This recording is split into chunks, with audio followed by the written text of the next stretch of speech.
자, 얘들아, 안녕. 이제 집에서 쌤이 모의고사 2회부터 강의를 올려야 되는데, 문제가 너무 많고 또 시간도 많이 길어지기 때문에 쌤이 꼭 필요한 것만 2회 군데군데 찝어서 설명을 하겠습니다. 자, 먼저 167쪽에 문제 11번 볼게요. 문법 문제죠. 자, 여기서 보기에서 포인트를 잡는 게 중요합니다. 자, 여기 되다의 어간 되에다가 어미 어를 붙이면 자, 요렇게 쓰는 게 옳다라고 지금 제시를 해줬어요. 근데 적절하지 않은 것을 고르라고 이제 요구를 했죠. 그러면 밑줄을 하나씩 살펴봐야 됩니다. 자, 먼저 배도 이 말은 어간포에다가 어도가 붙었겠죠. 이건 괜찮습니다. 그죠? 그 다음에 나사를 죄다 그러면 죄는 자, 요거와 똑같이 됩니까? 죄에다가 어간 죄에다가 죄다 어미 어가 붙은 겁니다. 그러니까 이렇게 쓰겠죠. 이것도 괜찮습니다. 자, 괜찮은 거 삭제해 볼까요? 이렇게. 자, 명절 설을 쇠다 그럴 때는 예, 요겁니다. 네, 쇠다죠. 근데 쇠다가 됐다는 얘기는 과거 시제 선어문음이 어시 붙었다는 얘기죠. 그래서 이 두 개가 합해지면 이렇게 됩니다. 쇠다. 이거 괜찮네요. 네, 이거 지우고요. 자, 그는 현란한 말솜씨로 사람들을 꾀했다. 꾀다의 기본형은 네, 꾀다겠죠. 꾀다. 꾀다면 꾀다의 어간은 꾀입니다. 근데 꾀다가 되려면 과거 시제 어시 붙었겠죠. 네, 괜찮습니다. 그럼 답이 5번인데요. 왜 답이 5번이냐가 중요하겠어요. 자, 턱을 괴다 그럴 때는 기본형이 괴다입니다. 어간이 괴죠. 근데 괴는 그러면 어미 이게 붙잖아요. 그러면 이게 당연히 이게 이렇게 돼야 되죠. 이렇게.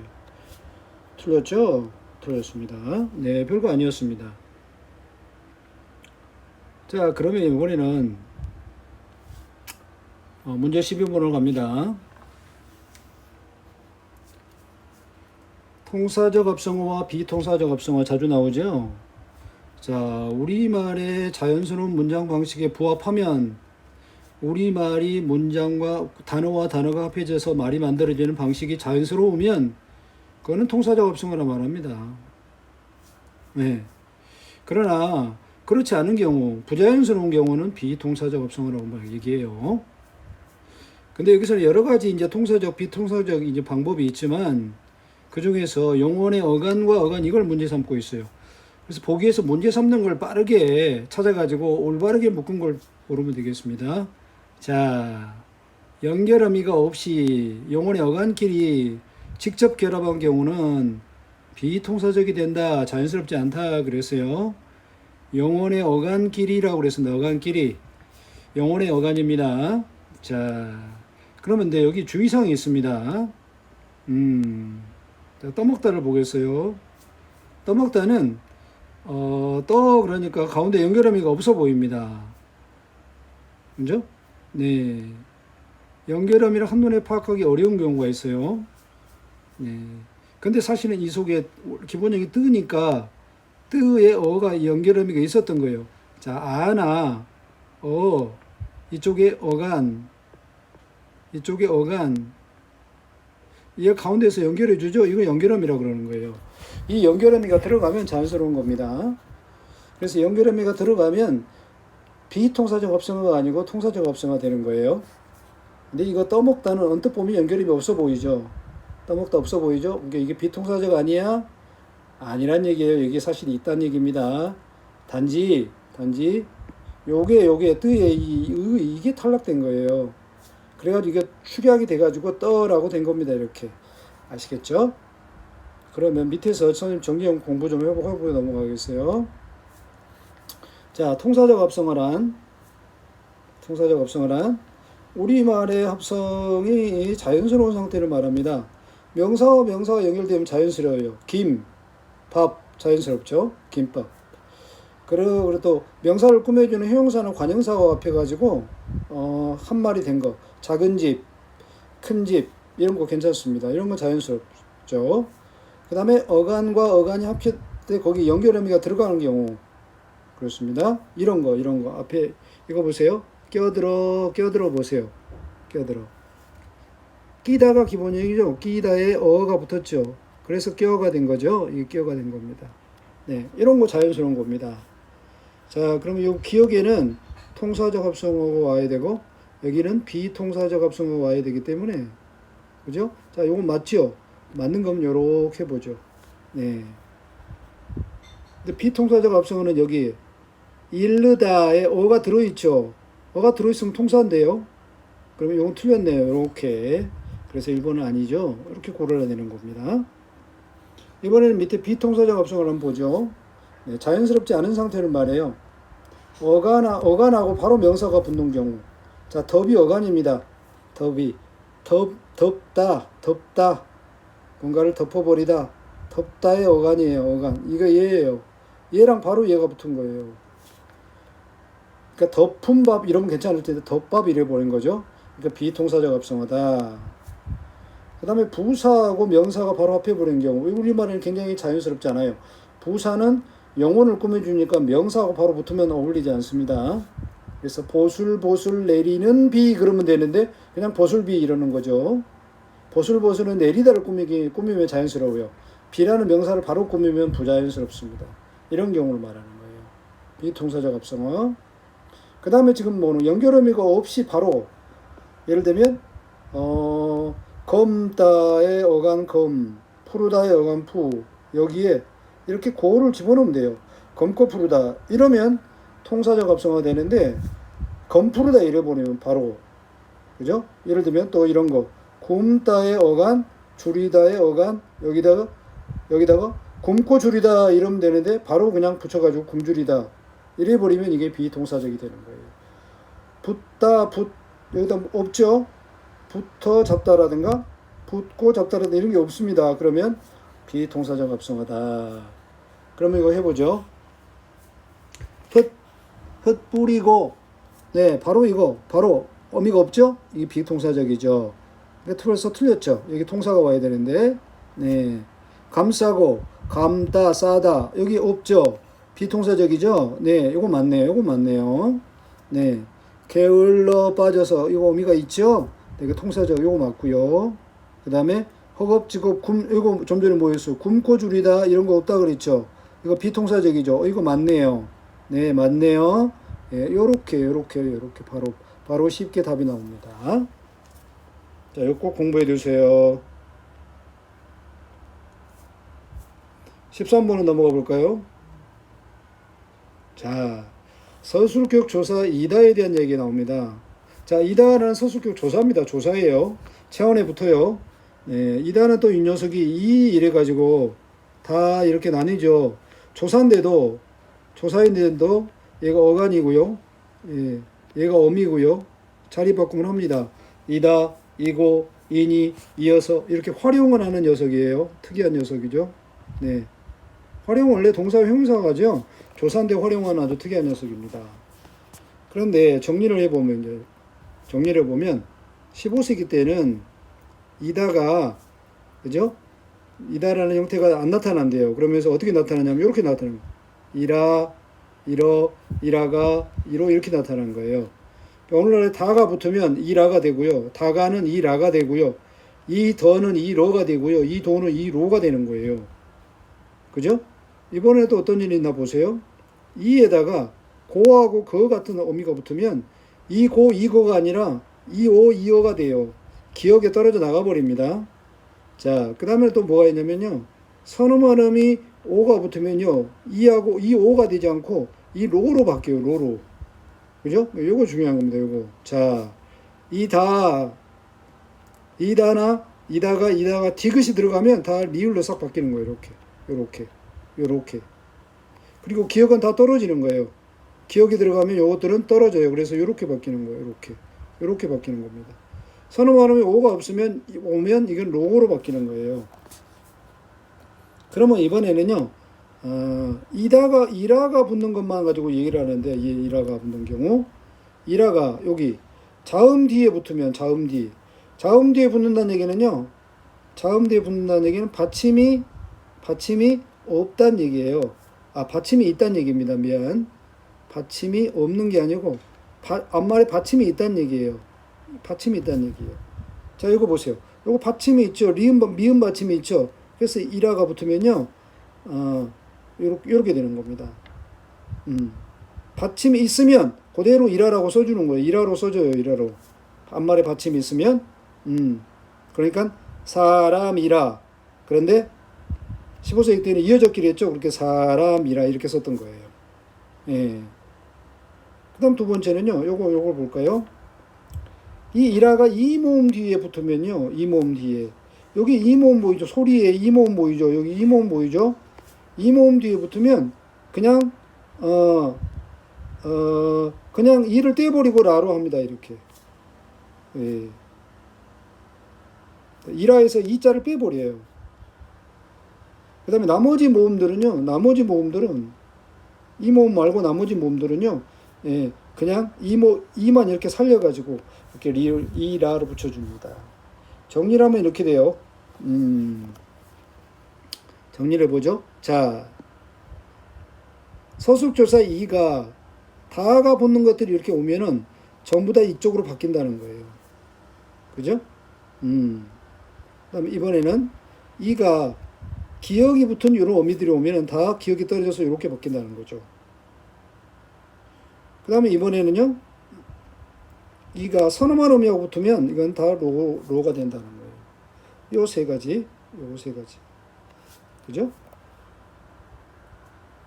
그 다음에 이라가 앞말이 자음으로 끝나면, 받침이 있으면, 자음으로 끝나면, 이거 내가 틀렸네요. 왜 그랬지? 자음으로 끝난다는 얘기는 받침이 없는 건데, 쌤이 또 실수를 했네요. 네. 받침이 있음이죠. 아까 보여줬죠? 이렇게 사람이라고 받침이 있으면 그냥 이라를 써준다 이 말이에요. 여기서 이어적혀 해준 거죠. 근데 이라의 앞말에, 그죠? 이 모음이거나 그냥 이렇게 이 모음이 붙으면, 이거는 이 모음을 떼서 그냥 라로 쓰는 겁니다. 그죠? 그래서 머리에 이게 이 모음이 있죠? 그러니까 머리라 이렇게 쓰는 거예요. 소리에 이 모음이 여기 있죠? 그러니까 소리이라가 아니라 소리라 이렇게 쓰는 거예요. 그 다음에 나머지 모음들은요, 이라가 붙으면 그냥 이라 이렇게 쓰는 겁니다. 붙여. 이거 여모음이죠? 이나 이가 아니죠? 그러니까 붙여 이라. 이걸 줄여가지고 앞에다 이를 이렇게 붙이는 거예요. 요거 이라가 붙었던 거예요. 자, 이런 원리를 가지고 그럼 이거 한번 해보죠. 것이다 그러면 것이니까 여기에 이다가 붙었겠죠? 근데 이다는 이라로 쓰니까 이렇게 되죠. 그죠? 그런데 이어졌게 하면 것이다가 아니라 것이라가 되죠. 틀렸죠? 이렇게 찾는 거죠. 예. 그 다음에 여기 보면 여기 나에서 오가 붙었죠? 오는 뭘로 바뀐다고요? 로로 바뀐다고 그랬죠? 그러니까 이론이 요거 맞았네요. 요렇게 되는 겁니다. 그죠? 네, 그래서 답이 쉽게 보이네요. 그 다음에 여기 보면 효자죠. 다는 효자죠. 그런데 이거 아레아가 붙었죠. 아레아는 여기에 해당되죠. 나머지 모음에 해당되죠. 그죠? 그러니까 이 건이가 아니라 여기 볼 때는 이 건이는 언이가 되니까 언이가 되고 여기 앞에 요게 하나 붙게 되죠. 그러죠? 그러니까 요게 이 이렇게 되죠. 그 다음에 이 던이는 이 런이가 된다 그랬죠? 네. 그죠? 네. 그 다음에 머리에 여기 뭐가 붙었어요? 마는요? 이가 붙었죠? 그래, 요거 떼고 이렇게 돼야 되겠죠? 다 틀렸습니다, 이게. 자, 이거 공부 좀 하세요. 오케이.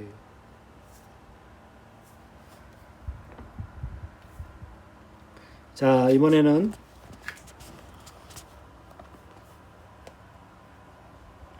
논리학 지문이죠?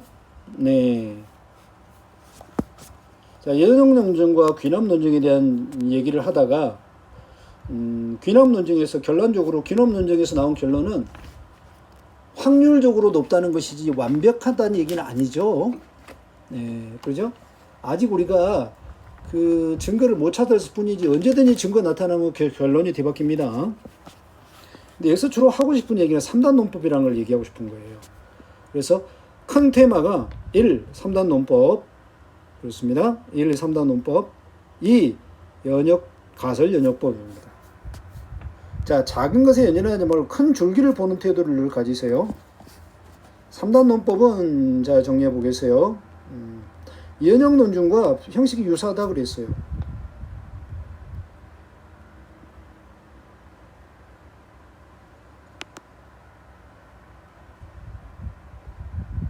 연역 논증과 형식이 유사한데 그런데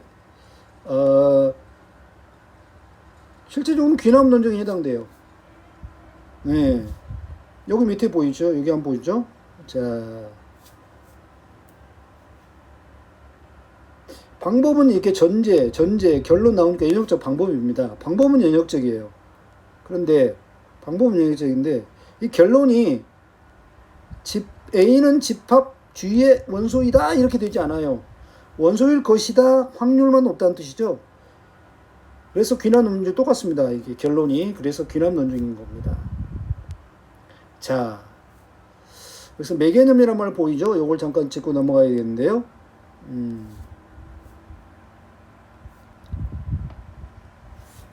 자, 매개념 보이는데 매개념은요. 여기도 사람 보이죠?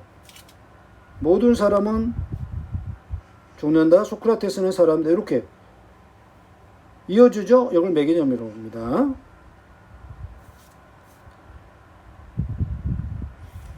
자, 그 다음에 여기 보면은 요 X값 X값은 중고집합의 내포가 증가하고 이것도 중요한데요. 내포가 증가하고 외연이 감소할수록 커진다. X는 여기서 전체 중거집합 속에 포함되는 소속되는 집합이죠. 근데 그 밑에 이제 내포란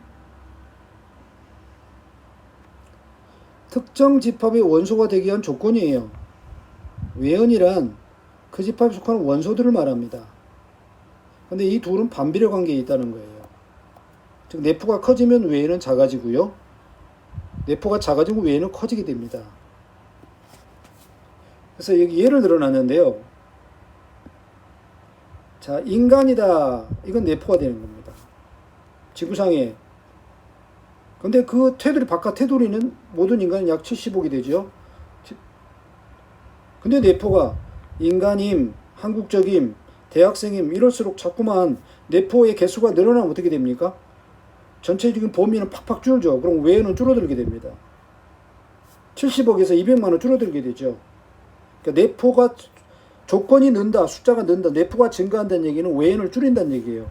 그만큼 그러면 어떻게 됩니까? 마지막에 중고집합이 내포가 증가한다는 얘기는 조건이 는다는 얘기죠. 조건이 많아진다는 얘기예요.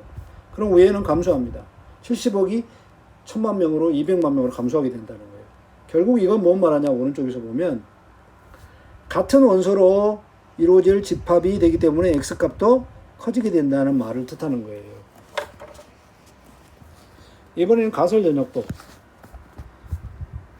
가설이란 혹시 뭐뭐가 아닐까라고 세운 임시 결론이죠. 가설을 제시하고 그 다음에 연역 방법으로 예측을 합니다. 그 다음에 그 예측이 실험하고 관찰을 해서 증명이 되면 아 이거 맞다라고 진리로 받아들이는 방법이죠. 자연과학에서 가장 많이 쓰는 방법이죠. 그래서 이걸 정리하면 이렇게 되죠. 자, A라는 가설 뭐뭐는 뭐뭐일 것이다 라고 합니다. 그 다음에 그것이 옳다면 이러이러한 것이 예측될 것이다. 근데 그 예측도 옳지 않을까? 이렇게 보는 거죠. 근데 실험 관찰을 해가지고 그 예측이 진짜 옳게 관측이 된 거예요. 아 그러면 참이구나 이렇게 가는 거죠. 근데 중요한 것은 이것도 전제에서 결론이 나오죠. 전제에서 결론이 나오죠. 이것도 방법이 연역적이라는 겁니다. 그죠? 근데 여기도 참이다가 아니라 참일 것이다죠. 여전히 이것도 기납 논증이네요. 근데 실제 과학에서 가설을 입증하고 반증하는 것은 매우 복잡한 구조와 절차를 갖는다고 나와 있죠. 그래서 뭐가 필요하냐면 보조 가설이 필요하고요. 자, 보조 가설은 관찰 방법이랄지 실험 조건 이런 것들을 좀 달리하면 결과값이 달라지죠. 그 다음에 경쟁 가설. 경쟁 가설이란 경쟁에 위치해 있는 다른 가설을 말해요.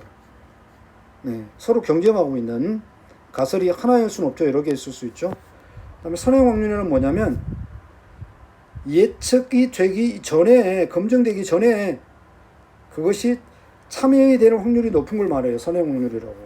선행 확률이 높은 것은 그런 가설일수록 과학적으로 인정될 가능성이 높아지죠. 그러니까 실험을 또는 관찰을 통해 검증되기 전에 확률이 높은 것을 선행 확률이라고 말합니다.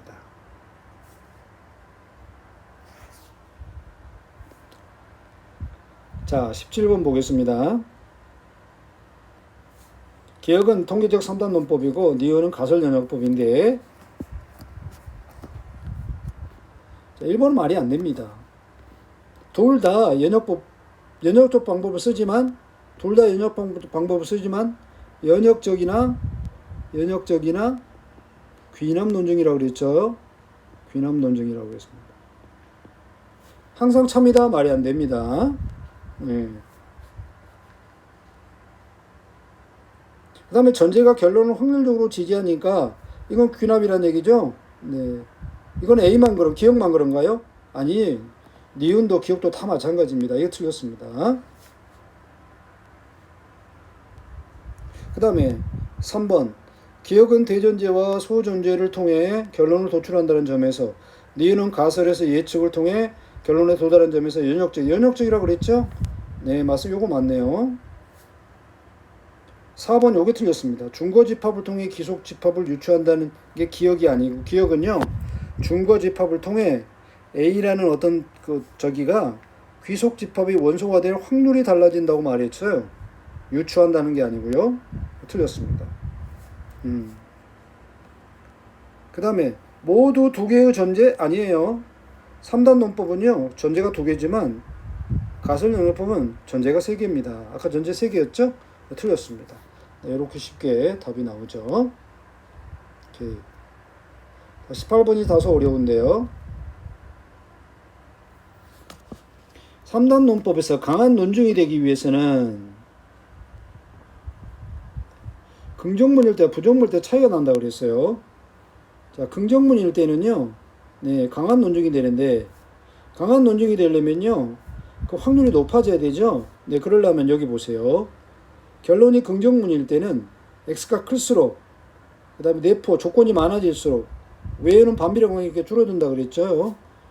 결론이 부정문일 때는요 x값이 작아질수록, 약한 논증이니까 약한 논증, 그죠? 약한 논증일 때는 x가 작아지고, 그 다음에 내포가 조건이 많으면 안 되죠. 조건이 좀 줄어야 되죠.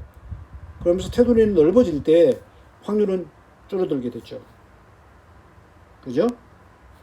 그러니까 강한 논증이 되려면 그죠?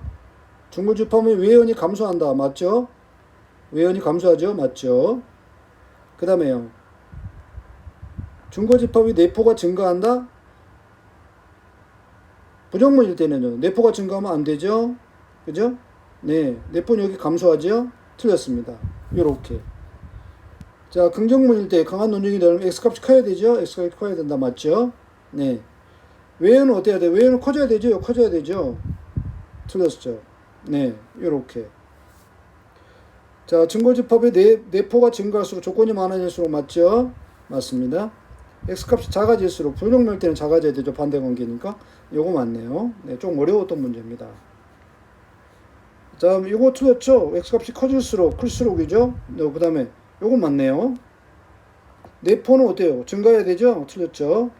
외연은 증가해야 되죠. 부정문이니까 반대니까. 이렇게 답을 찾을 수가 있겠습니다. 19번이 좀 어렵죠?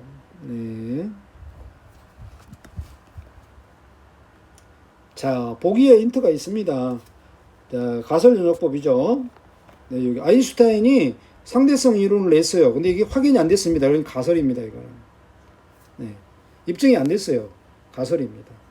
뭐라고 했냐면 중력에 의해서 빛도 휘어진다 이랬어요. 네. 진짜 그럴까 못 믿었죠.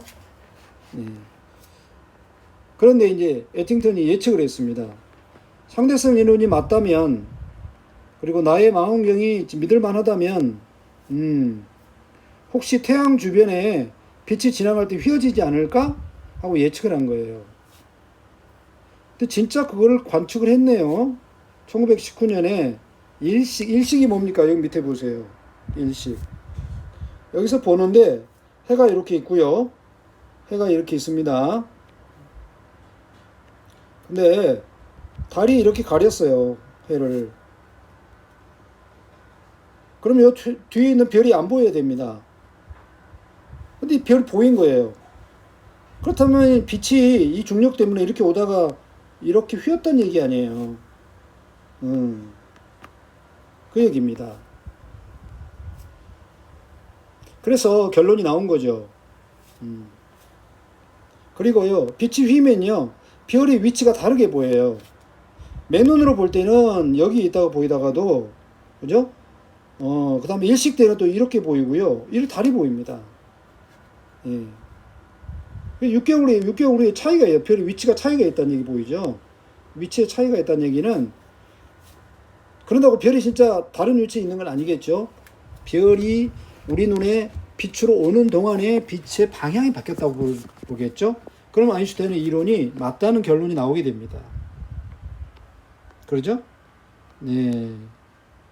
근데 이 3번에서 이게 답인데, 중력이 강한 태양 주변에 빛이 지나갈 때 휘어지는 현상을 관측할 수 있을 거야 라고 한 것은 결론인가요? 아니죠. 예측이죠. 틀렸죠? 네, 그렇게 어려운 문제가 아니었습니다. 자, 이번에는 사회 지문이죠. 네. 중심 테마가 뭔지 잡아야 되겠죠. 이겁니다. 정부가 국채를 발행해요. 국채는 채권이죠. 채권입니다. 채권 약속의 증서예요. 그걸 이자를 준다 그래요. 그래가지고 국민들한테 팝니다. 그럼 정부가 종이를 주고 대신 국민들의 돈을 가져가게 되죠. 돈을 가져가게 돼요. 네. 근데 왜 재정이 적자입니까? 언젠가는 갚아줘야 되죠. 뭘로 갚아주죠? 국민의 세금으로 갚아줍니다. 이자 붙여서 갚아줘요. 그죠? 그래서 국채는요, 좀 안전하죠? 미국의 국채 사람 많이 사죠? 안전합니다. 대신 이자는 좀 싸지만. 그래서 재정 적자 운영을 할 수밖에 없어요. 국채를 발행한다는 얘기. 즉, 정부가 빚을 지는 거예요. 그런데, 신고전파의 경제학자들은 뭐라고 주장했냐면, 세 가지를 주장했어요. 국채를 발행하면, 시장의 돈이 정부로 들어가게 돼요. 그럼 돈이 부족합니다. 이자율이 올라간다고 말했어요. 네. 이자율이 올라가면 돈 빌려 써서 기업하는 사람들한테는 비용이 상승하죠. 그러니까 기업이 투자와, 그러죠? 소비를 줄이게 된다는 얘기예요. 기업은 투자를 잘 안 하고, 사람들도 소비를 좀 줄이게 된다는 겁니다. 돈이 귀하니까. 이걸 구축 효과를 한다고 그랬어요. 구축 효과를 정의를 했는데요. 그래서 어떤 효과가 생기냐는 세 가지를 크게 압축했는데, 국민 저축이 줄 거다 그랬습니다. 아무래도 시중에 돈이 주니까 저축이 줄죠. 국민 저축이란 민간인들이 하는 저축하다가 정부의 저축을 합한 건데, 민간인들은 돈이 줄잖아요. 그죠? 네. 그래서 기업들은, 그죠? 돈을 구하기 위해서 힘들어서 어렵다. 이런 얘기를 했어요. 두 번째, 국제 수지를 악화시킨다. 국제 수지란 수출과 무역의 차이죠. 수출, 수입. 플러스 마이너스 수지라 그럽니다. 자, 이자율이 올라가면요, 외국 돈이 들어와요. 왜냐하면 이자 좀 따먹을까 돈이 들어오죠. 그럼 환율이 떨어집니다. 즉 1달러에 1,000원이던 것이, 그죠? 800원만 주면 되는 거예요. 예. 누가 이기죠? 수입하는 사람이 이깁니다. 왜? 수입하는 사람은 우리 돈 가지고 은행에 가서 달러를 바꾸니까요. 그죠? 800원만 가져가도 1달러 주니까. 그죠? 그 1달러에 가서 나무 사오면, 예. 가구 공장이라면 나무 사오면 800원 들여가지고 나무 하나 사오는데, 옛날에 1000원 들여가지고 나무 하나 사왔는데 이익이죠. 그러니까 수입이 늘어요.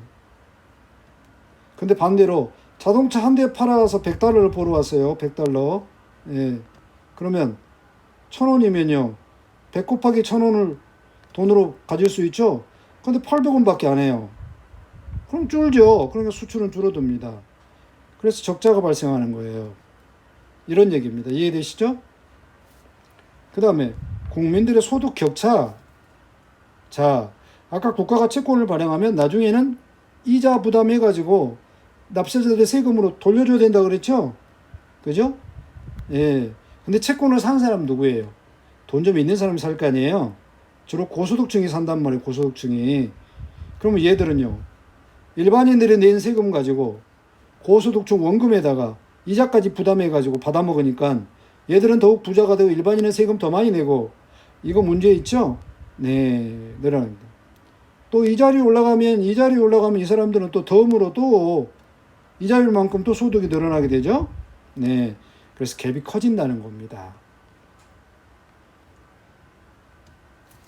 자, 신고전파들이 주장에 대해 틀린 거 너무 쉽네요. 일반 납세자가 이자 소득이 증가합니까? 네, 말이 안 되죠. 네, 간단히 살펴봤고요. 이게 좀 어려운데요. 자, 23번. 이렇게. 정부가 국채 발행했어요. 재정적자 운영했습니다. 그러면 이제 돈을 빌리는 액수에 변동이 생긴다는 얘기예요. 공급을 S라 그러고 수요를 D라 그럴 때, 그죠? 여기서 거래량, 돈이 빌리고 주고 하는 양이 거래량에다 이자율을 곱한다고 계산해서 요거 중요합니다. 요걸 알고 있어야 돼요. 예. 자, 선생님 뭐라고 질문했냐? 구축 효과에 대해서 설명해 볼까요? 라고 물어봤습니다. 선생님 질문이요. 그럼 따져가야죠, 이제. 자, 국채가 발행되기 전은 이거죠. 이겁니다. 이거는 요거 이자율, 아니 거래량 곱하기 이자율 맞죠? 맞습니다. 이건 답이 아니고요. 자, S1에서 S2로 거래량이 변했죠. 이 공급이 줄었죠. 거래량이 준 거잖아요. 이쪽으로 갔죠. 그죠? 네, 줄었습니다. 맞죠?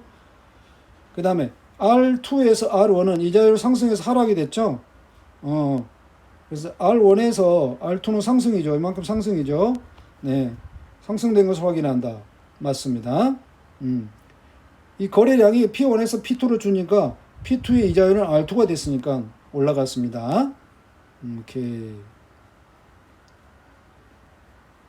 그러면 답은 4번인데요. 재원의 규모가 줄어든 것을 확인할 수 있다고 했기 때문에 재원의 규모가 줄어들었다는 얘기는요. 네, 줄어드는 양을 이렇게 계산하면 틀립니다. 네, 요거에다 곱하기 요거 두 개를 이렇게 곱하면 애초의 양이죠. 처음에 S1의 양입니다. 그죠? 요 차이 요거 빼가지고 요걸 곱해주는 거예요. R1하고 곱해야 되겠네요. R1하고 이렇게. 예. 그래서 이렇게 됩니다. 요렇게 여기 보시죠. 예. 여기서 빼가지고 이렇게 곱하면 애초의 양이 돼요. 그럼 거기서만큼 변했으니까요. 요거는 요거 P2의 양에다가 이자율의 변동을 곱해야죠. 그러면 여기서 뺀 만큼 줄어든 거예요. 그럼 이렇게 말하면 틀린 겁니다. 네, 생각보다 그렇게 어렵진 않았는데 부담을 가지면 좀 어렵게 되고요. 그 다음에 24번. 네. 자, 키를 찾으면 금방 답이 보입니다. 보기에서 신고전파 주장에 반박을 해보라 이런 보기를 이용해서, 자, 여기 보면 보이네요. 미래 세대가 부담이 될까봐 세금 많이 내니까 부모가 재산을 남겨주려고 부모가 돈을 안 쓰고 막 저축을 하는 거예요. 그럼 저축이 오히려 늘은다 그랬잖아요. 아까 저축이 준다 그랬죠? 답이 너무나 당연하게 2번입니다. 오케이. 사실 별거 아니죠. 자, 26번 보겠습니다. 이건 옛날에 한번 다뤘던 것 같은데요. 과거에 EBS에 한번 나왔던 문제인데 이걸 또 써먹은 것 같습니다. 풀어봤던 사람들은 금방 답을 볼 수가 있겠죠. 자, 여기서 이렇게 유형에서 하나의 유형을 요소를 바꾸면 다른 요소로 일관되게 바뀌니까 설명하기 쉽다는 뜻이죠. 그죠? 네, 여기 수소 대신에 요걸 집어넣으면 이게 에탄올이 되는 거예요. 이거 똑같죠? 똑같죠? 똑같죠? 요것만 다르죠, 요것만. 예. 그죠? 네.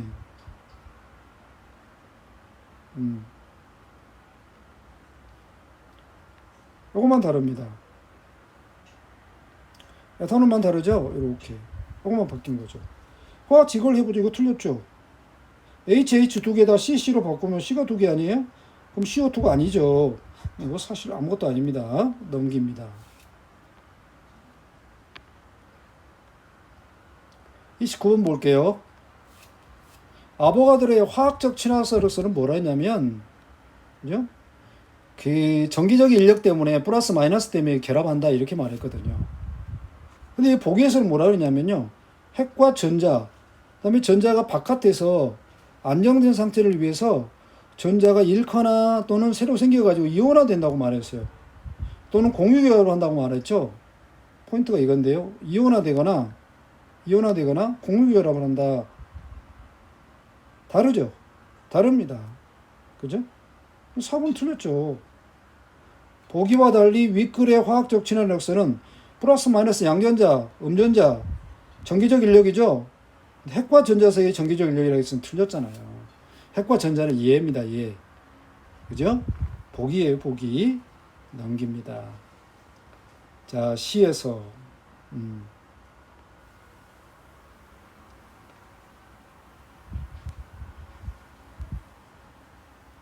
자, 백석의 C에서 여기서 화자는 A 부분은 나가 몹시 쓸쓸하고 외롭고 힘들죠. 근데 나만 그런 게 아니고 모든 아름답고 위대한 존재들은 다 그랬다는 거죠. 그래서 자기하고 그 존재들을 같게 보는 거예요. 자기가 확대되고 있죠. 그러니까 이거죠. 그렇죠? 그럼 B가 맞는 걸 확인해 봐야 돼.